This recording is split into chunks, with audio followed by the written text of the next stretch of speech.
¿qué tal estáis?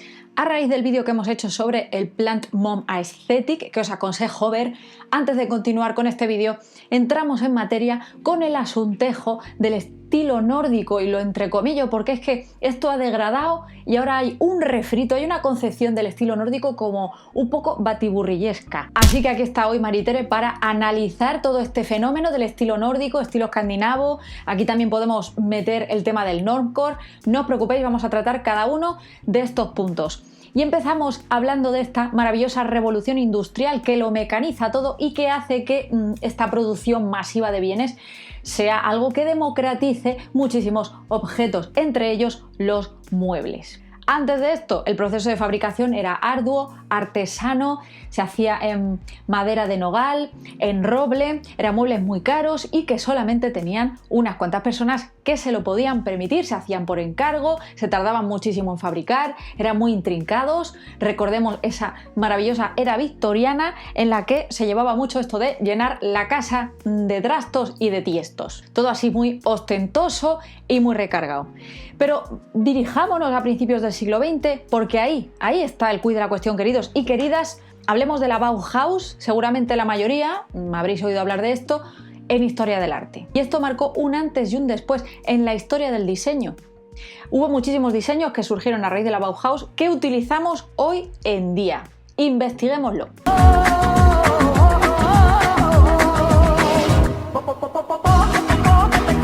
Fue fundada por Walter Gropius y basándose en esa estela que había dejado esto de los Arts and Crafts, cuyo padre absoluto, William Morris, que tratamos en el vídeo de Dita Von Teese, su casa, a través de la cual hicimos una enumeración de todos esos rasgos típicos de la decoración victoriana, y también hablamos de William Morris en el vídeo de Alexander McQueen, vídeos que también nos van a servir para ampliar muchísimo más este asuntejo. Las ideas socialdemócratas y sindicales a raíz de la constitución de la Unión Soviética en 1917, combinado con tres movimientos antesala o como preámbulo a los principios y objetivos de la Bauhaus, que digamos, y así en líneas generales, aunaban el arte con lo industrial. Aunar ese diseño con esa facilidad para fabricar todos estos objetos.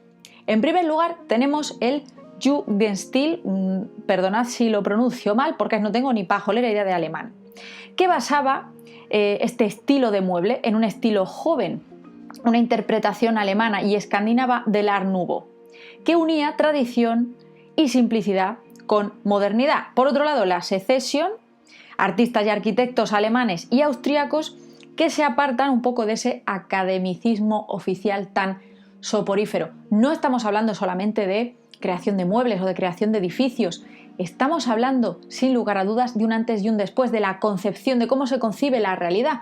Y esta es una concepción posmoderna, recordemos de nuevo porque utilizamos esto continuamente en los vídeos y así refrescamos. El posmodernismo surge sobre todo a raíz de la Segunda Guerra Mundial y es la ruptura de esa bipolaridad. Tal ruptura supone una liberación de esa concepción de la realidad que te rodea. Entonces, esto propicia que surjan muchísimos movimientos y muchísimas diferentes interpretaciones, y uno de estos vehículos es, por supuesto, el arte. Y por último, el Werkbund, que combina el diseño formal con la funcionalidad y lo utilitario, dando también importancia al diseño. Entonces, en definitiva, como hemos dicho antes, es esa unión de arte con la industria, digamos que esto sería como el leitmotiv de Bauhaus, muy en líneas generales, ahora ahondamos un poquito más, y entre sus componentes más notorios tenemos Kandinsky, Van der Rohe, Marcel Breuer y Paul Klee, pero hay muchísimos otros más. Hay que tener en cuenta que esto es un origen primigenio absoluto, ya sea en tipografía, ya sea en el diseño de un mueble, que luego se ha ido refritando en el futuro y reinterpretando con apenas cambios, ¿vale? Por eso es tan importante. Digamos que era una iniciativa progresista, contestataria. Es cierto que dentro de esta comunidad hubo ciertas rencillas, porque es normal, el ser humano, pues bueno, cada uno tiene como su concepción de las cosas y cada uno quiere hacer las cosas a su manera. Entonces hubo algunos tejemanejes por ahí. También se dice, a su cierre con la Alemania nazi, se dice que no simpatizaban con ideas nacionalsocialistas y esto no es del todo cierto. También se dice que abogaban por el feminismo, introduciendo a las mujeres también en todo este proceso de creación, cuando tampoco es del todo verdad. O sea, en fin, aquí hay claroscuros, como siempre os digo, hay que ser crítico con todo lo que investiguemos y leamos. ¿Cuál era el leitmotiv de este proceso creativo de la Bauhaus? Principalmente, aunaba todos los aspectos, pintura, escultura y arquitectura, huyendo de convencionalismos y animando a romper moldes y mirar al futuro, experimentando, creando formas nuevas, digamos, desaprendiendo todo lo que habías visto previamente, incluso no haciendo mucho caso a esas referencias previas y empezar casi prácticamente tabula rasa. Por eso fue el origen primigenio de muchísimas de las formas que podemos ver hoy en día en edificios, en muebles, en objetos, etc. En la escuela convivían todos en comunidad, ¿no? Se concebía el espacio de creación de esta manera. Por un lado estaba la zona en la que dormían, lo otro era la zona de creación. Dentro de la misma zona de creación había como, digamos, varias etapas o varias estaciones y en el proceso creativo pues intervenían diferentes disciplinas. No solamente era todo a una cosa, ¿vale? Se intentaba que el artista, arquitecto, artesano, bueno, estuviera todo unido en uno, por así decirlo. Y quienes tenían familia con hijos también vivían en las inmediaciones del edificio. Razón por la cual también se le ha tachado de secta, etcétera, etcétera. Cuando he dicho antes que ha habido alguna controversia por ahí por medio, el tema es que hubo gente que intentó introducir, por ejemplo, una dieta vegetariana, que es ejercicio diario, que es ejercicio de respiración y cosas así. Entonces, bueno, ahí había diferencias de opiniones. Lo trascendente de la Bauhaus, en definitiva, es este aspecto pedagógico que hace que quizá el artesano, el artista, el arquitecto, el creador de muebles se sienta pleno y viva, introducido en ese proceso creativo 24/7, viviendo con otros artistas, con otros artesanos, con los profesores y por supuesto también abogando por un abaratamiento de costes en las creaciones de la Bauhaus. Destacan materiales como el metal, introducir materiales que previamente quizá no se habían utilizado o no se habían utilizado en el ámbito de la arquitectura o de los muebles. Se busca una funcionalidad, una simplicidad, una sencillez, pero que al mismo tiempo sea algo práctico y que siga manteniendo un diseño mirando al futuro. Mi análisis de todo esto es que, bueno, pues en esta sociedad postmoderna sentimos esa necesidad de tener diseño y al mismo tiempo espíritu de exclusividad y al mismo tiempo con precios competitivos, ¿no? En este proceso de democratización de esa venta de muebles, de esa venta de casas, incluso como ha pasado también con la moda rápida. Esto es totalmente extrapolable. Y además buscamos también vestir esos espacios que se han democratizado donde el ser humano puede tener una casa, un hogar. Hubo un tiempo en el que esto de tener una casa, un hogar era una utopía. No era algo que todo el mundo pudiese disfrutar, no era algo que todo el mundo pudiese tener o a lo que la gente pudiese aspirar fácilmente. Y además, en cuanto que esta sociedad actual le da una gran importancia a la imagen, también con este auge de los medios de comunicación, de internet. Por ejemplo, si en la era victoriana tu casa rezaba todos esos logros y viajes que habías hecho, ¿no? Entre los años 30 y los años 60, que digamos que es el grueso, ¿no? Cuando empieza a producirse todo este auge del mid-century modern, ¿vale? Porque ahora mismo estamos hablando de estilo nórdico entre comillas, también mid-century modern es que se le llama de muchísimas formas. Ya vamos a ir desmintiendo movidas. Era exactamente lo mismo, solo que es más fácil de limpiar, porque además lo vas a limpiar tú mismo, porque no tienes a nadie que te lo limpie. Eso es así. Y es que en el 87, Kara Greenberg lanza un libro que se llama Mid-Century Modern, en muebles de los años 50. Mid-Century Modern hoy en día se utiliza muchísimo también como refrito de miles de cosas. Ve sus bases en todo esto de la Bauhaus que hemos comentado, la simplicidad, la practicidad, manteniendo el diseño, pero también a precios competitivos. Digamos que todo esto sería como ese saquito en el que metemos esto del Mid-Century Modern, que bueno, pues tiene líneas muy limpias, muy sencillas, que visten espacios ciertamente minimalistas, colores muteados, bla bla bla. El libro pega un pelotazo que flipas, además estamos hablando de los 80, momento en el que si algo pegaba un pelotazo y se viralizaba, sobre todo era ahí, sobre el papel. ¿Qué pasa con esto? Vamos a ver, pues es que esto contribuye a que tengamos ese refrito mental, ¿no? Respecto a cómo designar y cómo nombrar a un estilo concreto de arquitectura, de muebles o de arte en general. Esto pasa mucho. Esta bola de nieve empieza a hacerse más grande, sobre todo en los años 90. ¿Por qué? Knoll fue uno de los que popularizó la reproducción y venta de estas reproducciones, ¿no?, de muebles así rollo mid-century modern a buen precio en el Soho de Nueva York.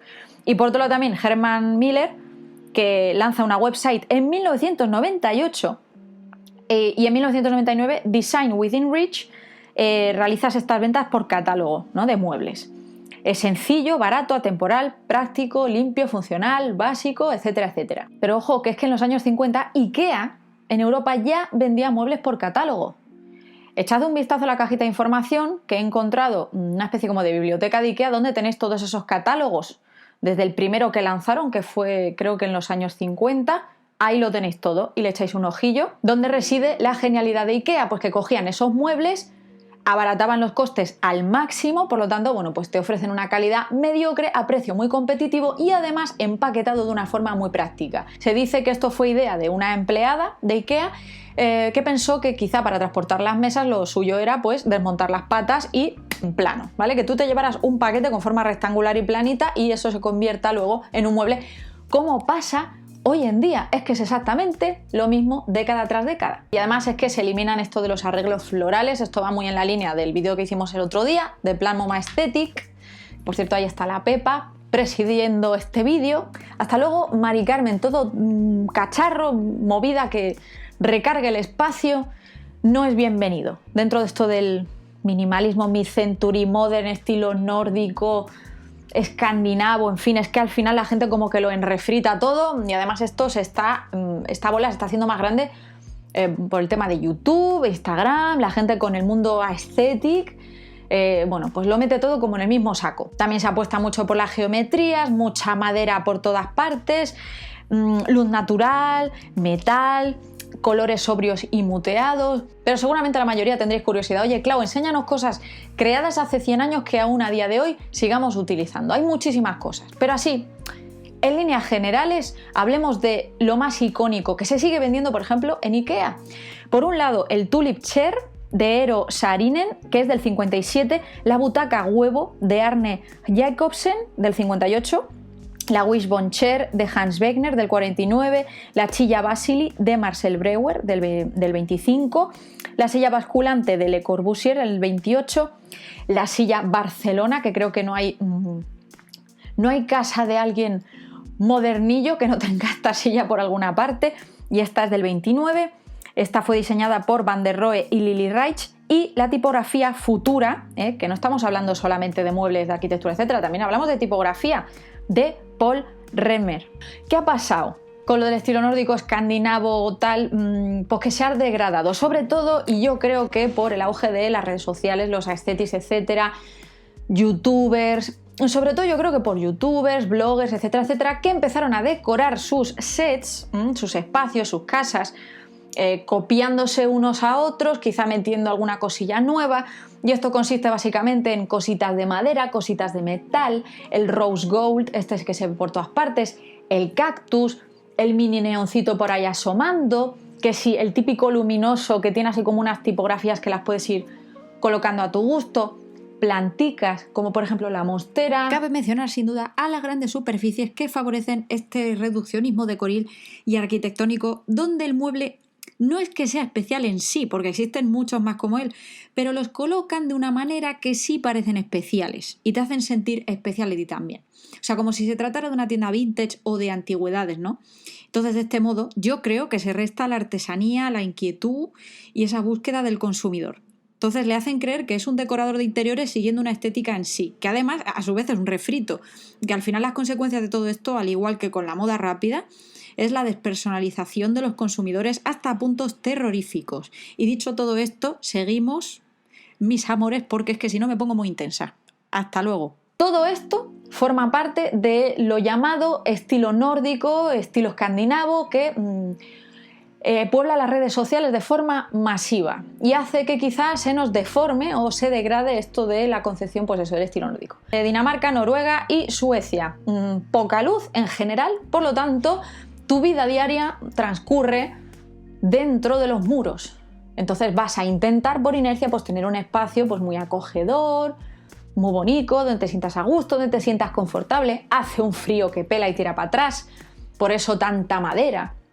Y bueno, pues esto de las líneas sencillas, de hacerlo simple, etcétera, etcétera, bueno, básicamente un poco por el ritmo de vida, ¿no? Si estás trabajando muchas horas al día, etcétera, etcétera, cuando vuelves lo único que tienes ganas es de tirarte en el sofá. Entonces, cuanto menos trastos tengas por en medio, cuanto menos tengas que limpiar, mejor. Esto es así de sencillo y no tiene más ciencia. Y estos inviernos tan duros, ¿no? Esta vida en casa, etcétera, etcétera, también propician que utilices ropa más sencilla, de aquí el normcore, ropa más sueltica para estar por casa, ¿vale? Porque esto del estilo escandinavo, estilo nórdico, dentro de la ropa, aquí también hay una concepción así general de que, bueno, pues que son cosillas así oversize, como hemos dicho antes, con unos colores así, pues, en tonos tierra, tonos también que emulan a la naturaleza, tejidos orgánicos, tejidos eco, porque son países que abogan muchísimo por la sostenibilidad, por lo ecológico, ¿no? Entonces estamos tendiendo todos como a una homogeneización, como una unificación de todo, ¿no? Entonces, hoy en día vivimos en este sopor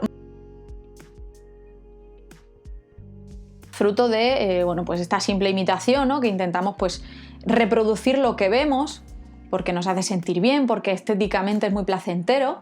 Entonces, oye, ves un cactus con un trocillo de madera tal y tú lo intentas emular en tu casa, ¿no? Para crear ese ambiente confortable. Y eso se empieza a reproducir y a copiar aquí y allá, independientemente de la situación meteorológica que haya en tu casa. Tú imagínate que vives en Écija y estás a 40 grados en agosto en tu casa y tu casa llena de madera, con cosas de punto, etcétera, etcétera, todo así como muy nórdico, cuando en realidad estás en la sartén de España. ¿Me entendéis o no? Pero es que al final esto es una respuesta al estrés mental al que estamos sometidos, esta sociedad actual. En fin, si habéis estado siguiendo los últimos vídeos, sabréis a lo que me refiero. Esto es una respuesta lógica, es normal. ¿Qué nos deparará el futuro dentro de 10, 20 años? ¿Os aventuráis a hacer alguna especie de vaticinio? Por favor, decídmelo en comentarios. ¿Qué opináis de todo este asuntejo? ¿Apostáis por el estilo nórdico en vuestra casa? Dejadme comentarios, like, y si queréis apoyar este contenido aún más, tenéis Patreon, PayPal para propinas. Os envío un beso muy fuerte y nos vemos en la próxima entrega.